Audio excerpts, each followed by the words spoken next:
Andhra famous மாமிடிக்காயா பப்பு எப்படி செய்கிறதுன்னு பார்க்கலாம். அடுத்த டைம் நீங்கள் மாங்காய் பார்க்கும் போதெல்லாம் இது செய்யணுன்னு தான் தோணும். அவ்வளோ டேஸ்டியாக இருக்கும்.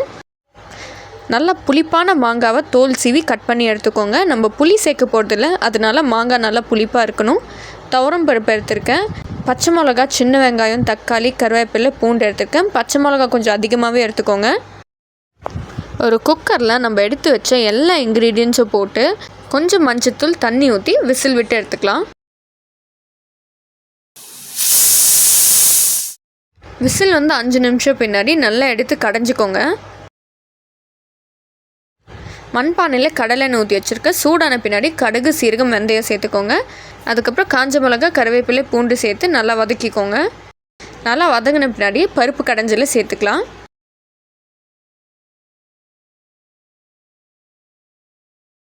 நல்லா கொதிச்ச பின்னாடி கடைசியில் மல்லித்தலை போட்டு இறக்கிடலாம்.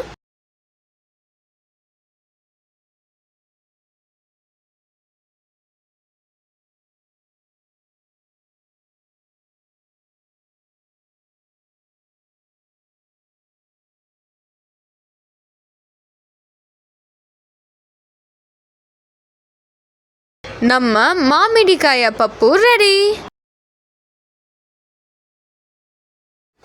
சுட சுட சாப்பாடோட காலிஃப்ளவர் சில்லி, ஃபிஷ் ஃப்ரை, அப்புறம் மாமிடிக்காய் பப்புவோட என்னோட லஞ்ச் முடிஞ்சு.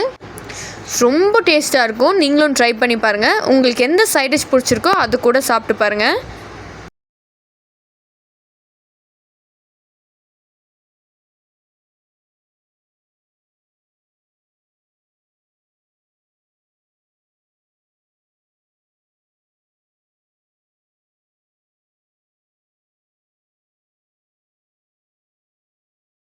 இந்த வீடியோ உங்களுக்கு பிடிச்சிருந்துச்சுன்னா லைக் பண்ணுங்கள், ஷேர் பண்ணுங்கள், கமெண்ட் பண்ணுங்கள், சப்ஸ்கிரைப் பண்ணுங்கள். ஓகே, பாய். நெக்ஸ்ட் வீடியோவில் பார்க்கலாம்.